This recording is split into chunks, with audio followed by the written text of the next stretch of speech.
So, hi, now I'm back with a video, and this is going to be a video about our trip to Stockholm to the Electric Car Expo, or e-car Expo, that took place there on the 19th of November this year. And well, it's not going to be a video, it's going to be, basically a montage of pictures. And yeah, so this first picture here, this is our parking spot at home. Just to show you the weather, so to speak. So you can see there in the picture, we have our charging solution that we have at home is basically just your standard outlet for plugging in your car, engine heater and whatnot for your ICE cars.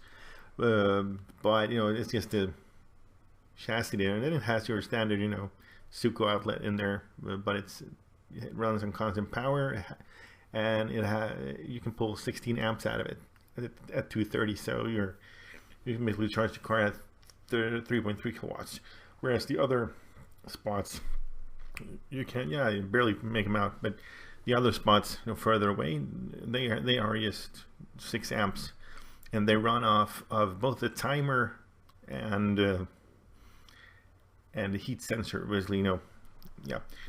So it runs it can run for a max of like 3 hours prior. It starts 3 hours prior to your departure time. You put in, there's a little plus and minus in there dials that you adjust, where you adjust your departure time. So if you're leaving at, let's say, 7 o'clock in the morning to go to work, then it will start a maximum 3 hours before that. But that is also dependent on how cold it's outside. So if it's like, I think it's up to 10 degrees Celsius outside, it won't start. Over 10 degrees Celsius, and to get it to run for 3 hours, it has to be minus, I think it's like 15 degrees Celsius. Yeah, so that's how most apartments, people that live in apartments have it in Sweden. If you are lucky enough to have a parking spot, usually in smaller towns it's easy to get one, whereas in bigger cities like Stockholm, Gothenburg, and Malmö, then you're usually designated to a parking spot, along the street, or but yeah. But we got this sorted out, so it's good. We can charge our car at home. Otherwise, it would be really hard because, as I said in prior videos, there is no charging infrastructure right now in Mora. There's no quick chargers. There are no semi-quick chargers. There's nothing apart from 4 Tesla supercharging stalls. But they're proprietary for Teslas. So yeah. So let's move on. This is just us charging at it's a electric company in Sandviken, and they have this free 20 kilowatt combo charger. It has CCS and Shademo. You just have to go into their office and borrow a tag, RFID tag, so you can start it. And as it says, you can park for 1 hour. And you have the bad thing with it is that you can only utilize it while they are open during business hours, and that's like from 8 in the morning to like 4 in the afternoon.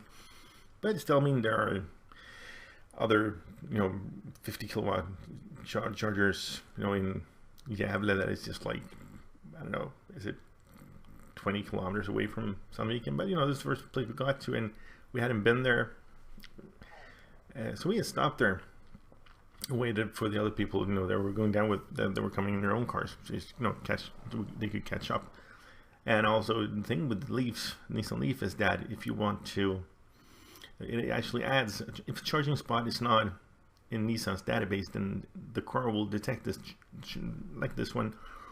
Once you stop the charging, it will pop up on the screen.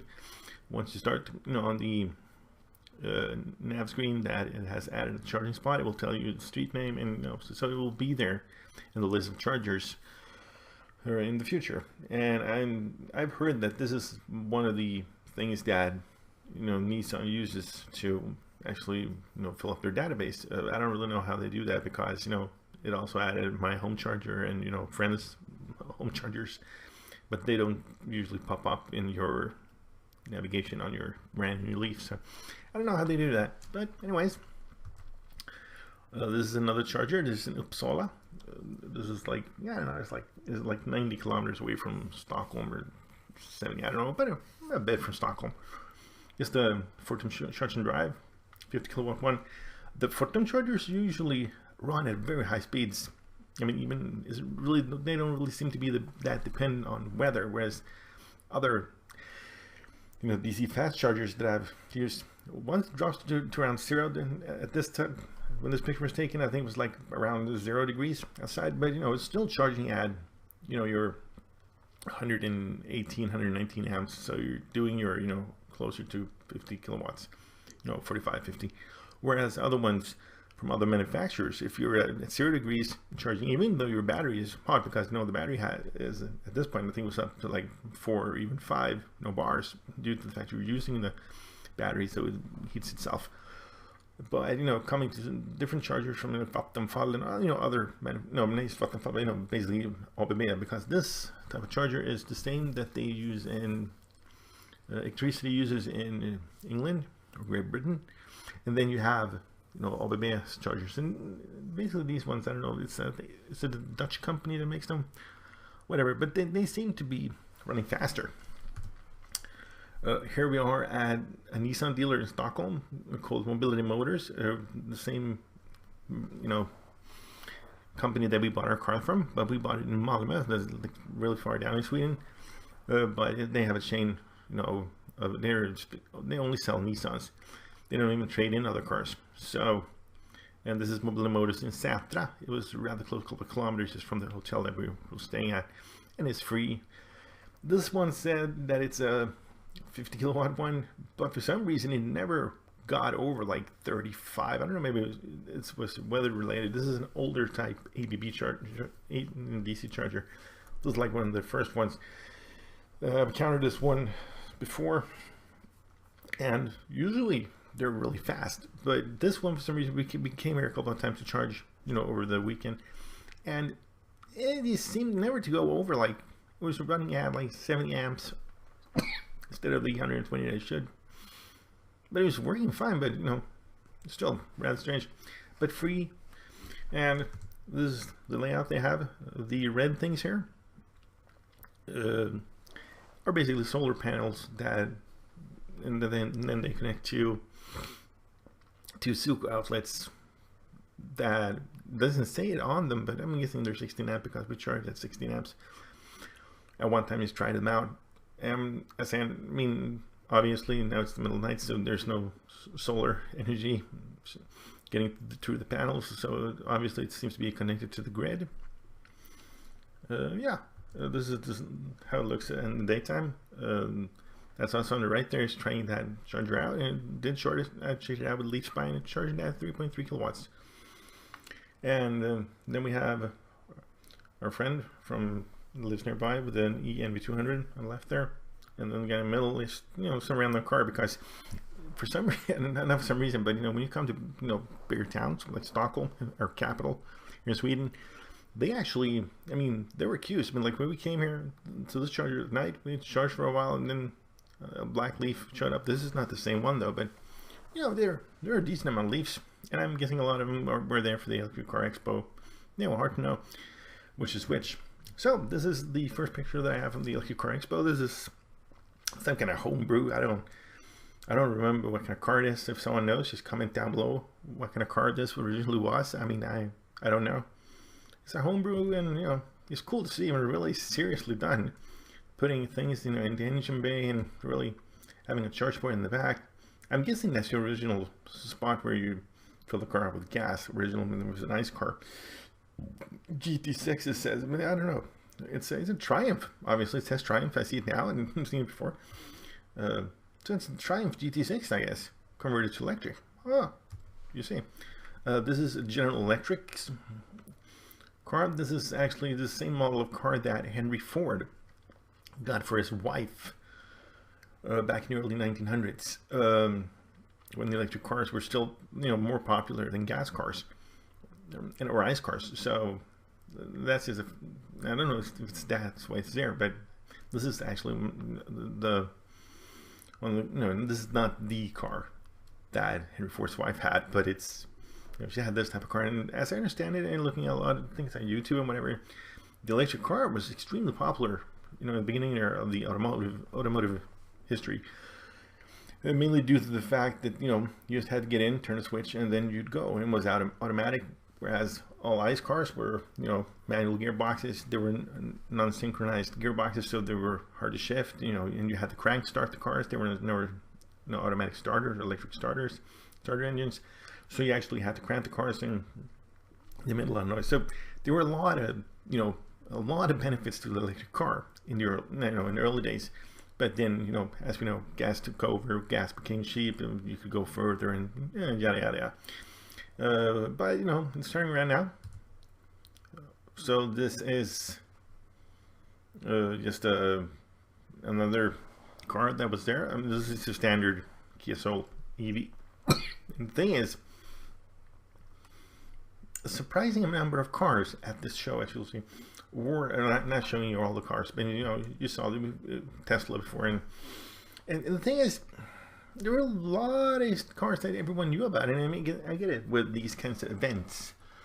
It's mainly to enlighten and inform people that are curious, that don't know that much about electric transportation. But as we saw, there were a lot of EVs there. People that came in their own EVs. A lot of extremely amount of Nissan Leafs. There were a lot of Teslas, whatever. But so, it was like, in many ways, it felt like you were preaching to the choir. We that already drive EVs, we go there because we want to see the new things. This is the new thing, something new is coming up. And then some people, I don't know which part of the audience was predominant, the early adopters that already have EVs, or the people that are curious about what's coming. I don't know, but the mix didn't feel that good. It felt like a lot of old cars, or cars that have been on the market for a while, and then newer cars. This is a good example. The Fisker Karma that they had on display. Does anyone actually even buy these cars? Can you actually buy one of these cars? Sure, it's a goddamn good looking car. I gotta admit that. But plug-in hybrid, it had its flaws, and just getting the cars delivered, and I don't know how many times did they actually file for bankruptcy. Are they still up and running? I know now that they're talking about a new car, and there's this news about that, but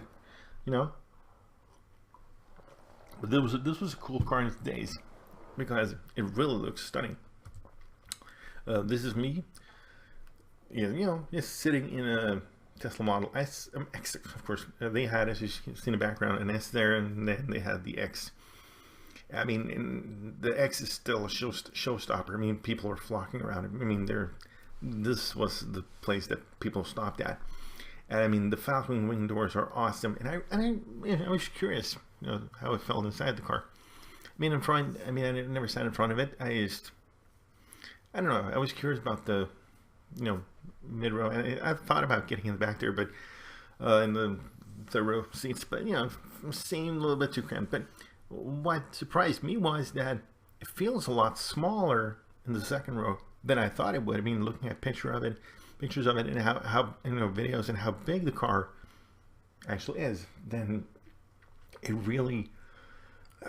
This is a 6-seat configuration of the car, so it has no middle seat. And once I got into the car, I really understood the reason for a lot of people getting the 6-seat configuration, because it's not cramped in any way. And the seats are extremely comfortable. Holy craps, for second row seats in a car. Thanks to price, and that you can adjust them. I've tilted the seat as much as I can in this picture, upwards in the front, and down in the back. And I guess you could have a really comfortable ride back there, even on longer journeys. It's just astonishing what Tesla has come up with here. Too bad it's just so darn expensive. I guess most everyone that sees the X or the S that usually is that if I had the money, I would get one. And I can't agree more. It's just a showstopper. Holy crap, it's a cool SUV. Here's a car we saw outside the Expo. As you can see, it's a Tesla Roadster. I like the number plate on it, no CO2. I'd never seen one in the wild before. It's really as big as the X seems. The Roadster seems, not even smaller, but it's a really small car in the wild. But it's a cool car. I mean, it's as Tesla always said, it's a proof of concept that you could buy, and as such, it's just staggeringly cool. This is just a Leaf that we saw, and there's another one over there. It has actually the red sticker. You can't see from here, but the red sticker on the white Leaf there says, this is my car while I wait for my Model 3, basically. This picture we just took, I mean, the thing is, we were actually thinking about getting a Leaf with this color on option. Both me and my girlfriend are really happy that we didn't go with the blue, because it's not a bad looking color, but it's nothing funny. And the reason we took the picture is, if you look at it, I mean, this guy, I mean, seriously, does he know that he has a backup camera in the car? I mean, it wouldn't be that hard to maneuver that car into the parking spot, even without the backup camera. But well, he just thought that was a good place to stop. I don't know, who knows. So here we come to the start of the two only new cars that were presented here at the Expo. Here it says Renault Zoe, 100% electric, 400 kilometers of range, according to NEDC, the European measurement we're used to. As Trevor and the guys over at Tesla 3 Owners Club usually say, you can cut that in half. I usually tend to see it's not that bad, but well, you're not going to get 400 kilometers of range out of it if you're not driving extremely slowly on a flat road. But the thing is, so the new Renault Zoe with the 41 kilowatt hour battery, estimated European county measures range 400 kilometers. I was like, oh, really cool. I'm going to check this out. I mean, I'd seen the Zoe at our local dealer and whatnot. So I get into the car, and what do I find? What do I see? Look at this picture here. Is there something wrong? So you're saying on the outside of the car, that is the new 41 kilowatt hour battery pack car. Then you get into the car, look at the dashboard. I am like 99.99% sure that this is just an old 22 kilowatt Renault Zoe with the stickers on the door.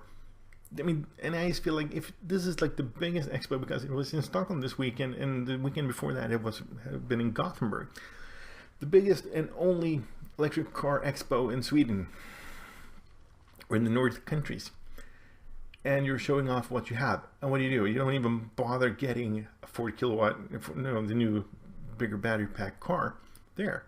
No, you just put stickers on your existing 22 kilowatt hour battery car, and just put it there. I don't know. It's just depressing. Oh, okay. So here we come to this is going to be the more lengthy part of the video. Not lengthy, but we come to the Hyundai Ioniq Electric. I mean, this is a car that everyone's talking about right now, and I understand it. The thing is, I got to say first off, I've never driven the Hyundai Ioniq Electric. I have, however, driven the Hyundai Ioniq Hybrid. That's because our dealer, I had a launch on the car, on the Ioniq series, like 2 weeks ago, let's say 2-3 weeks ago. And they told us beforehand that, for that, they were getting the hybrid, and then they were going to get the electric a couple months later. And then sometime next year, they'll get the plug-in hybrid. And if you look at the car, then it's the exact same car, even totally dependent on if it's a hybrid, plug-in hybrid, or pure electric. Interior-wise, there's some minor changes, but overall, it's the same car. So we just went there and took their Ioniq Hybrid for a test drive, and in many ways, it was a positive experience. But in a lot of them, when it comes to the hybrid drivetrain, it was just horrendous. First off, when it ran, the shift between electric and hybrid mode, when it did it itself, it wasn't bad at all. But the thing is, once it went over to the gas engine, you can hear this engine start, and it was really a nasty engine. There's no smoothness to it. It was really clunky. I'm not saying this because I'm an EV fan, but it felt like some kind of, I don't know, 10-year-old 1-liter petrol engine. You know, these three-cylinder engines that we're coming out with a couple of years ago to keep it, the drive of the fuel economy down or up. Well, it was horrendous, and you pushed it to the floor, and nothing happened. I mean, you think that there'd be some kind of, that the electric drivetrain would work in some kind of harmony with the ICE engine, but there was nothing. It didn't move. We're like, what the hell? But apart from that, if you take away the drivetrain, that was horrendous in my opinion. The interior spacings of the interior of the car is really nice. It's not an extreme lot more roomy than the Nissan Leaf, but it's definitely in the front seat. You can feel that the car is wider. Back seats are just a little bit more, there's a little more leg room, and it's just bigger overall. It's a bigger car interior wise, and the trunk is I wouldn't say a lot bigger, but it felt really big because it's more, it's a longer trunk. And yeah, move on to the next one. This is just the interior and this is one of the things that differentiates the Ioniq Electric from the other two variants of the car. And if you look at the buttons, there's no shifter. There's just buttons for drive, reverse, park, and then the thing in the middle that could be mistaken for like a gear shifter. As I understand it, it's an armrest, miniature armrest. Can't really decide if it's a smart or good or bad move. But anyways, I mean, and this is like the one and only difference interior wise. As I understand it, this is the only difference between the the hybrid or plug-in hybrid compared to electric, because it doesn't have a gear shifter. A really roomy car. Things I really liked about the car, apart from now reading a lot of range tests on it, and it seems to be efficient as hell. It's really efficient. I mean, it has a battery pack of 28 kilowatts. I don't know how much of that is available, but if you compare, when they started comparing those to 30 kilowatt Nissan Leafs, I mean, when we're doing like, both city driving and, highway driving, and you're doing the same legs. I mean, as I understand it, I mean, the Nissan Leaf ran out of 30 kilowatt Nissan Leaf ran out of juice after 122 kilometers, whereas the Hyundai managed to get 164 kilometers. I don't know if it stopped or that was the whole length of the test. I don't know, but whatever. It seemed to be a very efficient car. And as I said, I haven't driven the electric. I've driven the hybrid. The things that it had that I just can't get my head around why like Nissan doesn't have is, for example, the adaptive cruise control. I mean, that's a goddamn good thing to have. I mean, never driven a car before with that, but tried it out. It's just awesome, because the thing is, your standard ordinary cruise control, it is only useful if you're driving on roads with very little traffic, or with traffic that is driving, a decent amount faster than you. Because if you're driving on cruise control, I mean, like in the Nissan Leaf, I set it to 100 kilometers, then I will catch up to people, because, they will be doing mostly what the speedo says, a little bit over. So they're doing like 95 on the speedo, whereas I'm doing 100 on the speedo, but even then I'm just driving 90 kilometers an hour if I measure it with a GPS.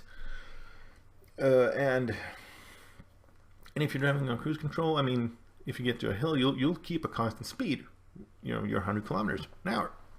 Whereas a person driving manually, will unknowingly lose a couple of kilometers an hour, then it gets to a hill and ramps up a little bit, going downhill, lets off the gas. So basically, you're just catching up to people all the time if there's a decent amount of traffic, and that's when you want to use cruise control. So adaptive cruise control, an awesome feature. I can't really get my head around it, as I said, why Nissan just didn't. I mean, I can't get it that it wasn't in the original Leaf in 2010, but then you have the first sort of, I don't know, if not facelift, but 2013 model, where you had, better range in it, you had your new heat pump and whatnot, and it wasn't even an option. Nope. And then comes 2016 with the 30 kilowatt version. No adaptive cruise control whatsoever. No option, no nothing.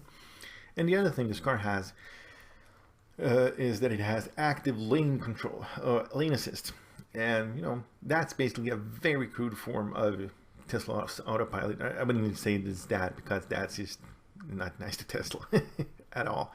But, you know, it has a system that if it's on, if the car swears, as long as you're on a decently straight road with lane markers, and the car wears off to the right, and once it comes to the lane marker, it will first beep at you, and then it will put you back into your lane. Not abruptly, but, you know, a gentle little nudge into the middle, and you will swerve around there. But, you know, left and right, as long as the road is decently straight. Once the road starts, you know, once it feels that the lines, you know, the road turns, it will just beep and it doesn't even try.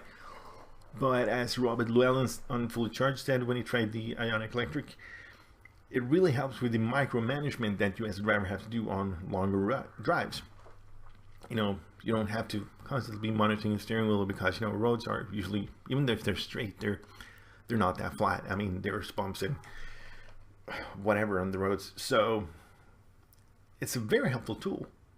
And that's also a thing. I mean, I'm not saying that Nissan should implement that as standard in their cars, but I'm saying that if the Honda Ioniq costs the same amount of money as the Nissan Leaf 30 kilowatt version of the car, and the Ioniq actually gets a lot better range due to efficiency. It has adaptive cruise control, and it has active lane assist. I mean, and it's a bigger car overall, interior-wise. You're like, why would I get that? Why would I get a Nissan Leaf then? So this is a good car in many ways, especially, you know, it's, you know, pushing the competition. And Honda has actually said that as early as next year, or in 2018, they will release a version of the car with a 41 or 44 kilowatt hour battery pack. And then you're going to have, I mean, a real world range of, you know, well over 250 kilometers, even up to 300. Is a real world range. It's going to be a real competitor to the Opel Ampera E or the Chevy Bolt, as it's known in the United States. It's just an awesome car. Let's move on. So after that, we went to the newest shopping mall in Stockholm called Mall of Scandinavia, and as you can see, they had a Tesla store there, so I had to drop by.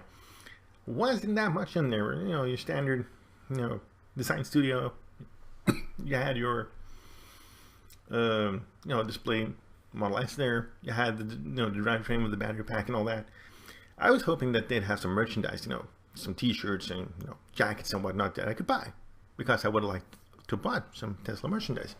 They did not have any, and there were a couple of people in there, so the seller wasn't that available. And not that I could afford a Model S or an X either. So, but you know, that had never been to a Tesla store, so just like to drop by, and yeah. So this is the electric charging bays at Mall of Scandinavia. I mean, you can see that it's a new, modern, big city mall, because it actually has a decent amount of chargers.